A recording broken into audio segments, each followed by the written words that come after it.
Jhin and Senna. He doesn't really play the Kaisa himself. We didn't see him go onto the Aphelios or the Xayah all that much. I'm interested to see where V5 go with this.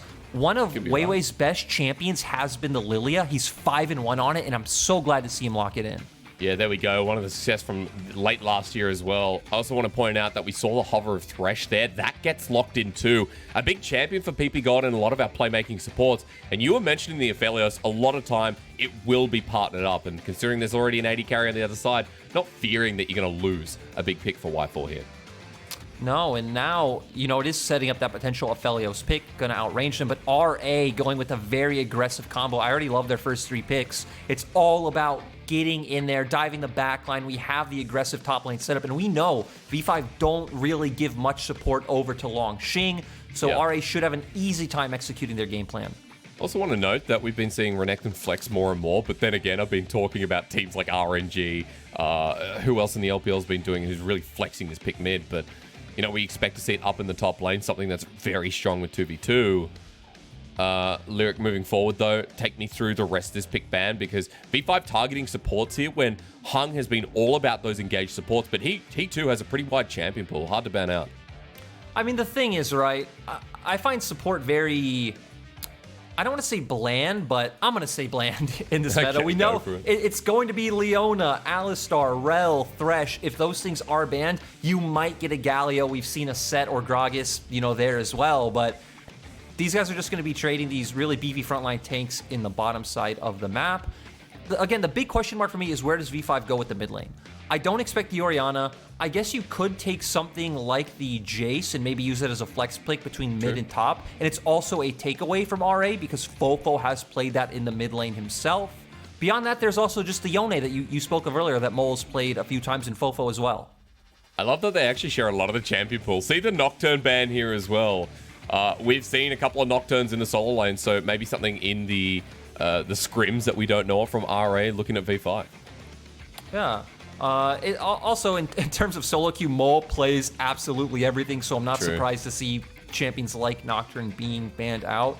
The only other AD champion that comes to mind that could be put mid lane, there it is, I was going to say, is the Tristana, because Mole has played that once already. They won that game, and it looks like they are going to go back to that. So V5's comp so far has extremely strong siege potential with both Tristana and Aphelios, and then an insane Baron timing.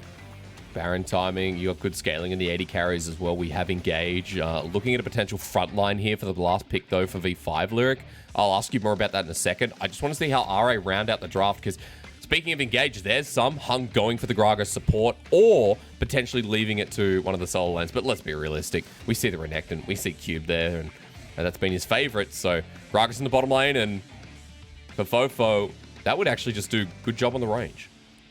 Yeah, that Syndra, I think, is really struggling in this meta, but Tristana's not a champion who's going to go and build Verdant Barrier, which feels like one of the real big hits to Syndra, but still, they're not going to go for that. He's not going to look for that kill pressure. He's going to look to bring the consistency he always has.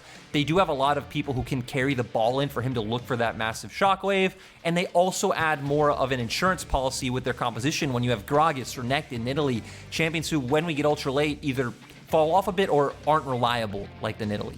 So run me through it a little bit more, because, you know, you talk about the insurance policy for RA, but I look at V5 and I see a front to back with a Sion, Thresh, and 2 huge late game AD carries.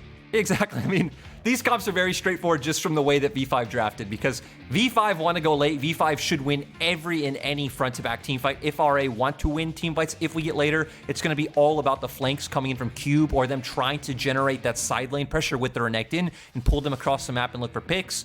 For the side of RA, they definitely need to be the ones snowballing with the picks that they have. And you could say, sure, they do have some scaling elements with the Kaisa and with the Orianna, but I think Victory 5's comp just scales too well, has too good of a front line, too good of DPS for them to go toe-to-toe in the late game. And it's also funny, right, when we talk about V5 as a team, you know, looking at this draft versus what we expect normally, like V5 are a team who have in the past built up early leads, snowballed that into a game conclusion. I think the stat right now is like 92, 93% a win rate if they're ahead at 15. We don't necessarily expect this comp to be trying to push ahead, just to survive out the lanes and get towards the later part of the game. So it's interesting in contrast when for V5, you know, that has been their strongest point this split. It could be interesting, though, for the fact that Tristana should be able to fight for prio and get prio in that mid lane matchup. And also, Aphelios Thresh we've seen has been one of the most dominant laning bot lanes. Is split. You're going to have a bit of a range advantage over that Gragas. Sure, he can throw the barrels, but it doesn't mean all that much. You have the Flay for when he looks for the body slam, and you also outrange the Kaisa. So V5 might have some early prios that they're able to play with to try to find an advantage. Also curious to see how WeiWei influences that. With Leyan on the Nidalee as well. 2 AP junglers going head-to-head. 2 teams who are vying for playoffs, one in a better position than other, with RA on a 7-win streak. Going into V5, who, that camel's back, man. I can't believe straw would break it, but it's gotten to this point where V5 are so far down in the standings. It's looking pretty hard for them to make that miracle run. But they're still in the league. They've still got a chance, but it starts here against RA. A very big series if you're tuning into the LPL, a series that has a lot of important factors to weigh on. And as we enter Summoner's Rift, looking at runes across the board, everything pretty standard here, Lyric. Of course, we are seeing an Aphelios versus a Kaisa, and the runes always going to be that Conqueror versus Halo Blades. Nothing else really too surprising. I guess Halo Blades on Mole and Tristana. You talked about the dominance in lane to try and find an advantage within that 1v1 and see if anything happens to FoFo. Yeah, I'm interested to see what Mole will go with in terms of build, because it's pretty much only been the Kraken Slayer for Tristana, but when you do put in a soul lane, you can go the same route that Xiaohu did, where he got an early advantage, he started snowballing, he went for the Gale Force instead to try to get more assassination potential, especially when the enemy composition coming out from RA isn't that tanky. True, FoFo will have a rough time, but I do like the respect he paid. Exhaust in the mid lane instead of taking something like Teleport. It does mean that if trades go wrong, that FoFo is limited to walking back to lane rather than teleporting, so an important note for someone of choice.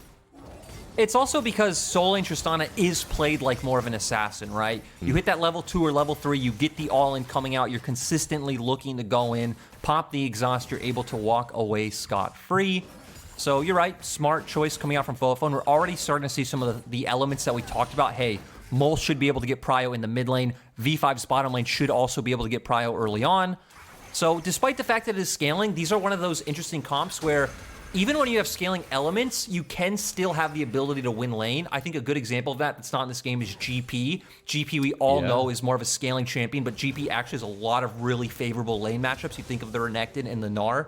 So I'd say this is one of the better drafts from V5 than we've seen in a long time, where V5 have consistently gone back to that, hey, let's draft for all early game, they don't succeed, and then they aren't able to pull it out later on. At least this composition gives them that ability to where, hey, if we mess up early, or if RA aren't, very proactive with their movements, V5 will always be able to rely on RA messing up or not doing enough. I love comps with a lot of windows, right? A lot of ways out, a lot of ways in. As there's the rocket jump onto FoFo. Aggressive trade from Mole, and he was getting bullied out with the command attack. FoFo was playing the lane well until suddenly one burst trade ends like that. I really like how he waited for the QW combo from FoFo to come out all-ins right when he sees that window down. And that's what this matchup's about for the Tristana, all about sidestepping these Qs coming out and then looking for those windows. But both junglers just going to trade Scuttle Crabs on the opposite sides of the map. We already highlighted where we expect Leyan to look, right? Renekton's going to push out. We've seen this combination a million times before. It's predominantly about that top side of the map. We have seen some Nidalee Orianna combos come out once Orianna hits level 6, but that is way more complicated to hit. FoFo no mana though, and junglers are coming in for the engage, but WeiWei will have a natural advantage. Just comes in and FoFo immediately has to pay the respect. Exhaust was put down as you saw the teleport used. Leyan tried to get a spear with Mole coming into the lane. Yeah, and this would be a really good position for Mole if, since FoFo doesn't have TP, but he's a Tristana. He's going to pretty much mindlessly push this wave no matter what. He has no choice, so he isn't able to deny the Orianna as much as that he would if he had another champion from that play. So we'll just sit and wait for the time being as after trades fizzle out there in the mid lane, note that no flashes were burnt, still up and available. And WeiWei goes back and I believe picks up the lucidity from that back too. Starts clearing from top to bottom yet again. And you talked about the Scuttle for Scuttle trade. I want to look at the Vision trade that came through with a ward to the left side, brush in mid, but also the deep wards that Leyan has constantly been putting down. That's ward number 2 to try and track where WeiWei is. So as he comes down to Raptors, note that he is going to be on Vision, where RA will spot him out. I actually don't think this makes too much of a difference for the side of V5, as, both these mid laners are just going to keep shaking hands with these mid lane trades coming out because, again, RA have that consistent pressure point through top side. Leyan should be able to rotate pretty much whenever he wants. Has to be a bit more careful when it is around mid lane, since Mole is a very easy time of following up. But I think another interesting aspect of these comps when we get later is for the fact that since FoFo took Exhaust and Mole has TP, that they'll be able to play out through, 3 lanes or 2 lanes once we get to the late game. You can have Mole go sit in a side lane while V5 are playing top side, and FoFo won't be able to go answer. They only have 1 TP to answer with. Remember how versatile you also have the Sion ulti is. Lyric, this could be a dive coming in. Langx is low on mana, can't clear the wave in time, turns the strike down against the turret, Cube tanking up, flashes away, 1 more hit. Leyan will take 2, but survives with first blind gold or RA. Yeah, really close for Langx. Almost was able to get one, but I really like the turret juggling coming out from the side of RA. Langx tries to get the knock up. I think he did knock up Q, but it wasn't enough. They do flash away immediately. And he's going to TP right back into a low trade, which isn't good for him because Cube still gets to make his reset and come back at full HP. So any return damage Langx would have or could have put off wouldn't matter regardless. Uses Dominus, but you're right, going to come back in a favorable position. I just love that we're seeing a TP after... Remember you and I were casting the Shy TP. It was either you, me, or Clement. And the Shy died on Sion, first blood given over, TP's back into the wave, and the enemy jungler was waiting for him again. I'm just glad we didn't see the rinse and repeat of that one. That was a very rough day to watch, but at least for Langx, as he uses the teleport to come in after losing first blood, comes back in with a Bramble Vest, so going to negate a lot of the damage coming out of Cube, but you do have an AP jungler to worry about, so stats aren't always going to be across the board with mixed damage, and Leyan got the first blood, so now he has an Hextech Alternator at 6 minutes in the game. And he's definitely in a really good spot, accelerating over WeiWei with that kill. I'm also a bit interested to see that we saw Langx recall right away. I'm guessing it is because of that chunk, and also did have a bit more gold in his pocket. We see that he did also pick up 2 ruby crystals. Yeah. So we're going to have a bit more effective stats coming into these trades. Cube shouldn't really be able to bully him out, but, when we're looking at both comps, we've already said V5 are totally fine, just straight up chilling. They don't need to be making too much action happen, even if they do have the prio in both mid and bot. Mo's been looking for, Windows 4 FoFo to mess up, but he doesn't exactly need to.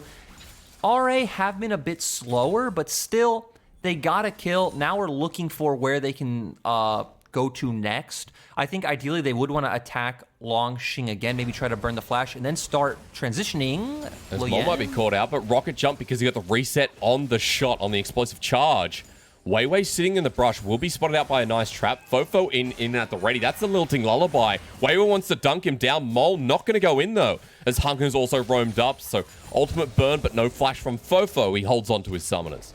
Yeah, I think that ultimate was a bit premature coming out from WeiWei. They didn't know where RA's bot lane was. They just reset. So I think they should expect Hung to be making his way towards the mid lane. Mole's living on a knife's edge right now. He is, because Spear connects. Leyan with the follow-up. That's a lot of burst. Shockwave's now available too. So something you and I always talk about, in the 2v2, we look for what the CC is, right? Mixed damage, sure, but there is now CC available for FoFo to set up a play, which you like to see is... ppgod actually on the roam. He flashes for this, but again, a bit ambitious here from the support of V5. Yeah, and the thing is, let's even say he landed that flash hook because both WeiWei and Mole were making their way down. I still think even with flash on Hung, they still would have been able to get away before backup would have been able to follow for V5, so you'd still just ultimately be trading a flash for flash. And the wave isn't anywhere near a position where you can start stacking it up and looking for a dive, so... Again, I feel like V5 are maybe being a bit too trigger-happy with some of these engages. They are, and, I'd normally compliment it, but, with V5, we want to see a lot of control coming out of this team. Remember that it's not the V5 from 2020 summer. This is a drop-down of what we've originally seen, but now's not really the time to be talking about it. I think we'll see as this game develops. Remember that V5, the win rate, as they have a gold lead at 15 minutes, is very high, actually the highest in the league. At this point in the game, they're down a little bit, but now they pick up the objective. The early game's still going quite evenly, as Leyan might change my words. I mean, he's going to look top, right? I think they definitely want to drop Herald down towards the top side of the map. They want to break down this tower as soon as they can, start having Cube roam around the map and putting some pressure on Mole, because if Cube has a long lane, pushes that lane out, hides in Fog of War around mid, Mole now has to start respecting, can't look for those same all-ins. And then we could even start seeing 4 to 5 man plays around the bot side, trying to get your Kaisa ahead and accelerate her into a strong carry position. When you have a Renekton with an early, Gore Drinker as well, that's what we're expecting here. Iron Spike Whip with a Phage 2. Actually got to wait for that one, of course, to see if it is a Stride Breaker Renekton. But The ability to dive is so much easier, and you're in a favorable lane. Look, 100 CS at 10 minutes into the game. Cube is annihilating those minions in game number 1. I feel like you mentioned the word dive too. I'm kind of excited to see it happen because Leyan now has the Night Harvester too. So diving with the Nidalee Renekton becomes a lot of burst very fast in the game. Yeah, I'm not sure if they can actually successfully kill Langx. They actually might be able to for the fact that Leyan has pulled out his Mythic, but we would definitely need to see some nice aggressive trades coming out from Cube now to set that one up. But they don't even really need to dive. As long as they go up topside, drop the Herald, and break down the turret, that's enough for them to start, again, moving people around the map, creating numbers advantages, shutting Mole down, and looking to start that snowball. And look, you're already committing to the swap. Mole spotted out as he moves on down, and Leyan just throwing a couple of spears into the belly of Langx. He's used the ult to come to lane, has the flash. Pounce once again, flashes from the javelin toss, and Leyan's done his job. First Star of Blood goes over to Rare Adam. Cube absorbs most of it alongside his fed Nidalee. And now RA are in the position where their comp can start to feel a bit better, right? We broke open the side lane. Cube can push out. We can keep controlling vision on the top side of the map. As, ooh, I don't know if V5 can look for this. I feel like Lilting Lullaby needs to set this one up. As Mole's here as well, Lyric. I'm not sure, you're right, because look on the back end. FoFo's there, so V5 just pull away. And this is the play we were talking about, that when you break down that first outer turret top lane, look where Cube is on the map. You can now go and fill the role of your mid laner while your mid laner roams down. So if V5 wanted to look for a bot lane dive there, it would have had to be very decisive. Like right at the snap of the fingers, they see that RA goes top, they look for the dive bot, because FoFo has no TP, so if FoFo was still showing mid and Mole had already rotated, or if Mole expended a TP to look for it, maybe they could have pulled it off, but we've highlighted a lot how diving a Gragas is a bit harder, but 4-man, they definitely would have been able to pull it off. Plus you have mobility in a jungle Nidalee, right? You know, it was a quick back timing as Graviton with the Moonlight Vigil, rather Infernum in the end. Hits iBoy and Hung, but again, no summoners burnt. V5 trying to get priority as Leyan is on the hunt himself. Ooh. I don't know, explosive cast. All right, ppgod might be caught out. Javelin toss goes wide, but it might not matter. ppgod, down he goes to Leyan in the end. Becomes a trade for V5 as Y4 gets the 1-for-1. Yeah, not a terrible situation for V5. The thing I'm concerned about is that Cube does have TP, so we're actually starting to see it, right? Leyan can wrap around, drop a ward, and even if like something goes wrong, oh god, even if he did hit that spear, RA still could have looked for this, but now they potentially could just even do it 2-man. But forcing out the teleport defensively, this is coming out from Langx just in case that dive became a reality. Yeah, they had to, because right, realistically, they don't know if RA have a ward behind the turret from Leyan moving over. Cube can be looking for a TP. FoFo had prio because Molik for a reset. He could have been moving over. So V5 showing the respect that was necessary from that 1-for-1. Y4 walking in a straight line, getting punished, though, at the very least. And, you know, we come back to, after some setup for dive for both these teams in the bottom lane, what's really happening across the map is Cube is just farming by himself now. I mean, Langx commits the teleport, and we'll see again here, Lyric, because Hung started this engage, ends up getting traded. Still really nice for him to see. I like that RA set it up, but, you know, the Flay came out, the box as well on the hook. It gave enough time for Y4 to provide all the burst. Ultimately, the 1-for-1 wouldn't have been that impactful had the rest of the members of V5 not all been on reset timings, because, you know, let's say WeiWei had been pathing towards jungle or on the map, he could have looked to come and cover, and then you still have Mole's TP or Langx's TP if necessary, but the rest of V5 were on a reset, and then eating the spear also doesn't help for them to have to waste Langx's TP. No, it doesn't, because then again, what I was mentioning before is that Cube was just able to farm up. Look at the CS discrepancy up in the top lane. Just about 40 CS there for the Renekton, who also Cube, he's got 560 gold from turret plating, so this is a very meaty top laner who's already level 11.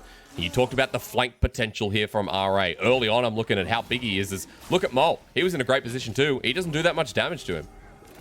Yeah, I mean, still sitting on components, right? Still comparatively to his on the other side, you know, the Orianna, it's not bad. You're still putting out more DPS and more damage than Orianna at this stage in the game, so you know, it should be expected. We're talking about what Renekton versus Tristana do at 14 minutes in the game, right? We know Renekton is a much stronger force, and obviously has probably about 1,000 to 2,000 gold, even above someone like Mole. Oh yeah, very good point. You know, comparing Renekton to Tristana, another great topic to hit. But meanwhile, RA actually picking up the dragon here. V5 trying to commit to the top side. The dive again just being pulled off as looks like Cube coming in.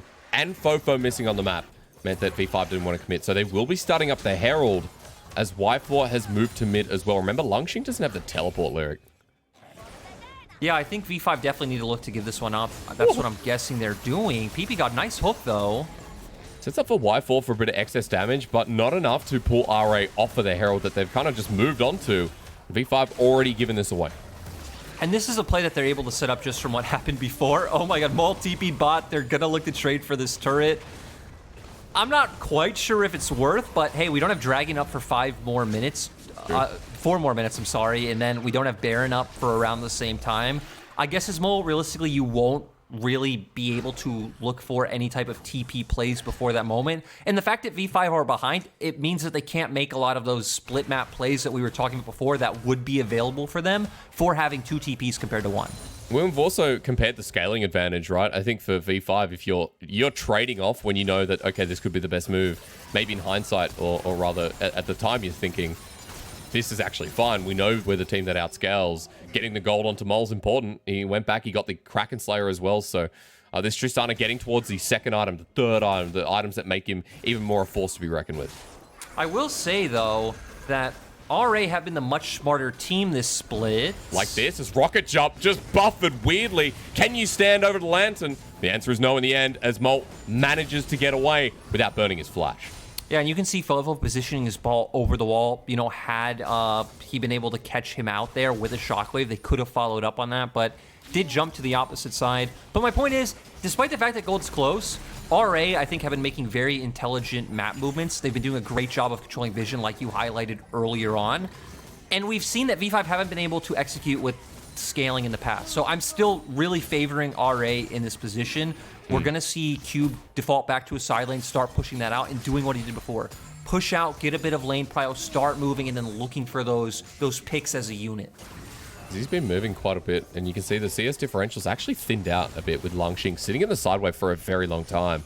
He's going to deny iBoy from clearing this bottom lane turret as well as he clears it away. His teleport almost up and available.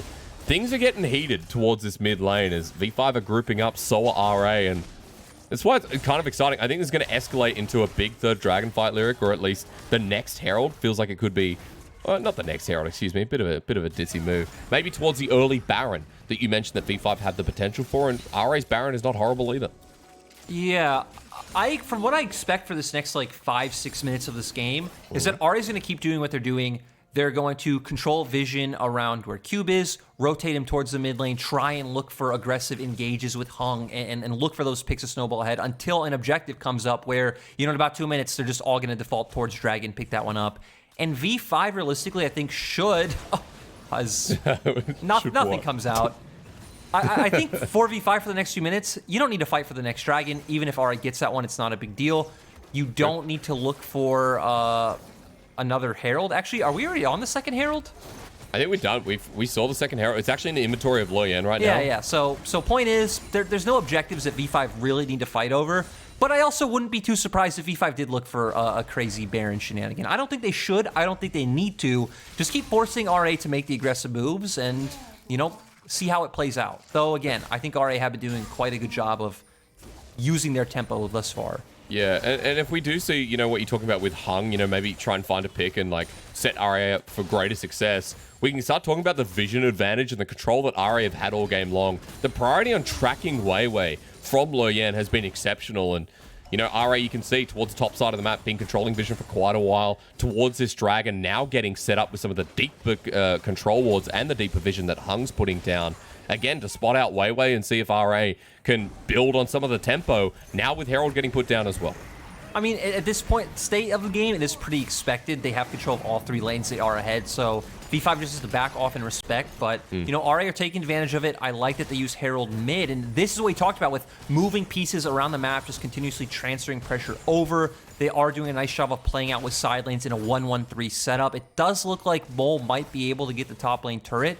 RA are showing respect because Dragon is about to come up. The trade here, 300 gold apiece. Just wait for Mole here as the camera pans over, and there you go. Mole picking it up as well. He's already on the Zeal. Should be very close to getting towards that Phantom Dancer as we've seen second. So for Mole, level 13 Tristana. Look at iBoy's gold as well at 213. He should be towards the Collector as well at this next fight. And Dragon here, Dragon number 3. You mentioned V5 should pay the respect. They don't really need this one, and you've hit the nail on the head again, Lyric. V5 are paying the homage towards his third dragon. It is only a Cloud Soul as well. The second dragon will go down to RA. I mean, it's just one of the fundamentals of the game right now that if you outscale, it's better to accelerate gold early on, get to those item breakpoints rather than fighting for these dragons. And we've even seen it with Ocean Infernal Souls that, you know, it depends on how much the scaling differential is, but we've seen people get Infernal and Ocean Souls still lose out in the end game. Because we've had, you know, the Mythics have come in, we've had these huge scaling compositions, like you and I have been talking about Azir non-stop this split. We've seen the Corki Azir match up a lot more, and I think there's a lot more scaling, and again, there's a lot more games going later, because we get towards these 5-6 item points, I think, more than we ever did in the duration of a whole last year of LPL. You know, that would be an interesting stat that we got to bring into our next cast is how much more often are we going to, you know, like these 40-minute games that we have been seeing more of than last year. It's definitely prevalent. Again, you can see it even through the champions that are being played. We highlighted LeBlanc was in the meta last year. We had Set and Galio being played quite a bit towards the end of Summer Split. Yeah, there are a lot more playmakers in, a lot more fight or flight team comps as well.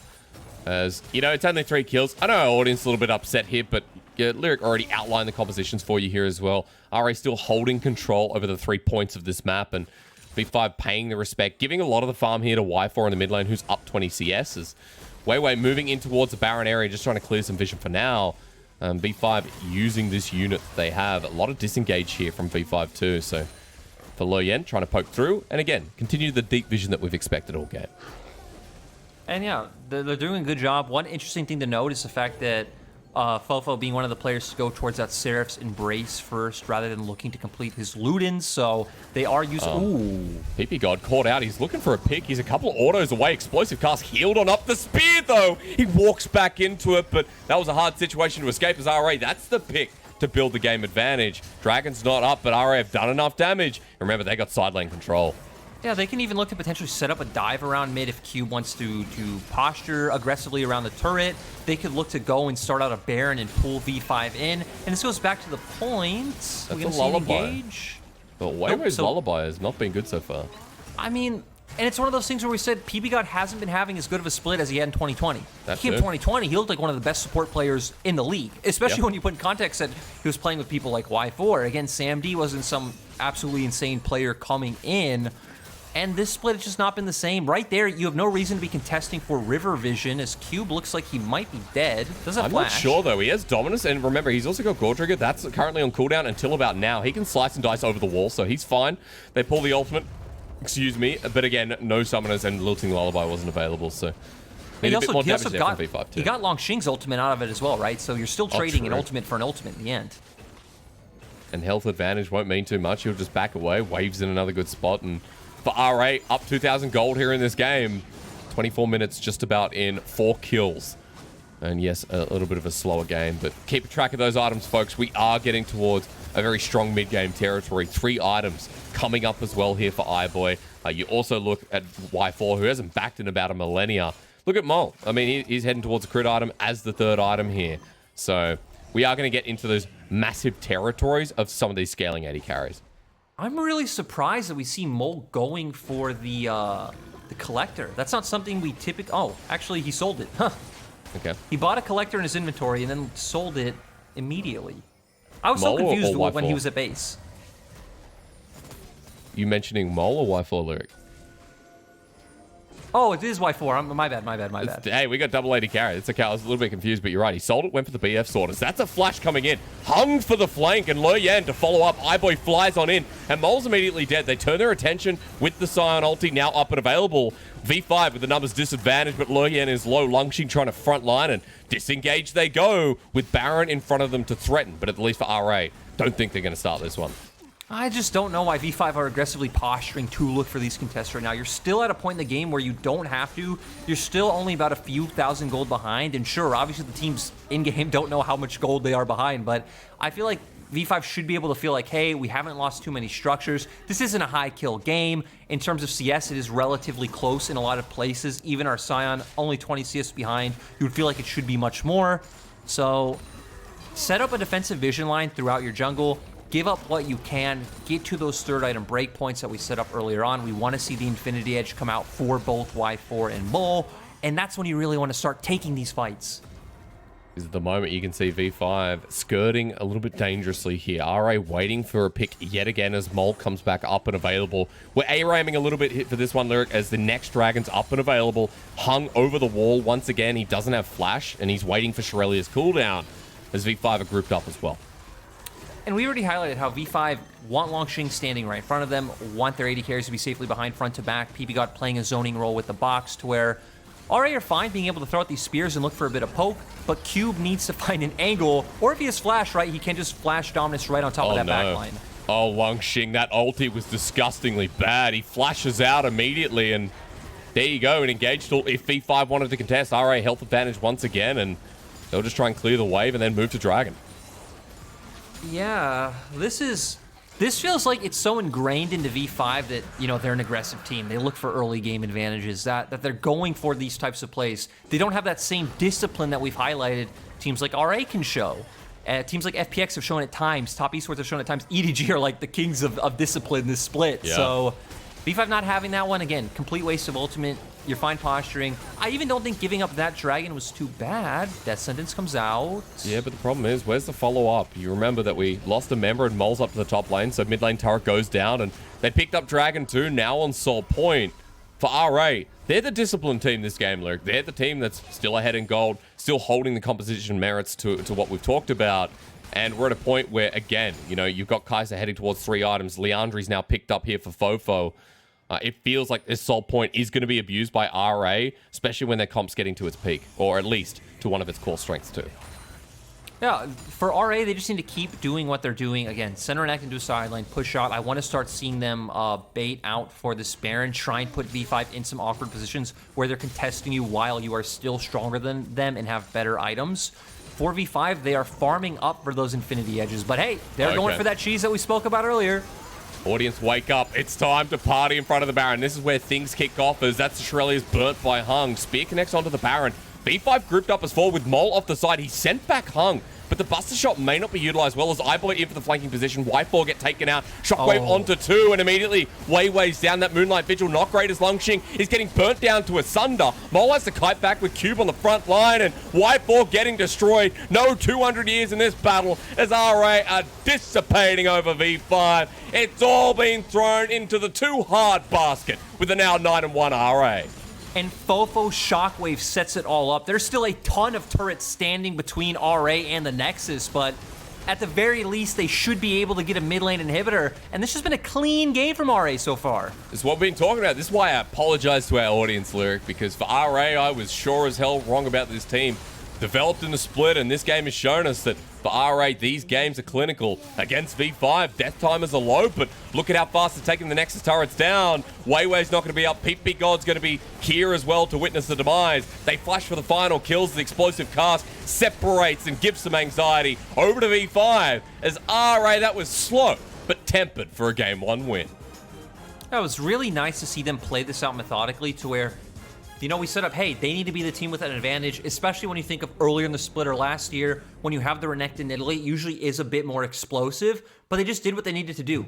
Okay, we ganked top once, we're winning in CS, we have topside prio, we get the Herald, we break open the outer turret on topside, we start moving Cube around the map, Cube's covering for FoFo while FoFo's covering bot, they're looking for picks on side lanes. It was just very methodical coming out from the side of RA, and they look at V5, and it's them taking a lot of unnecessary risks that they don't need to make. Yeah. And it feels like that's been the story of V5 in recent series. Because what we saw was, you know, the earlier parts of the game was fine for V5 where, yeah, sure, RA were in control, but at least they were just managing sides, absorbing CS, and pretty much keeping some kind of a defensive vision line up. But RA got to the point where, okay, they're going to punish, they're going to utilize Hung with his flank and pretty much come around the wing and punish V5. You're right, for those aggressive moves. And this is why it's been disappointing to watch V5 this split. Another spring split that's been disappointing for the V5 organization.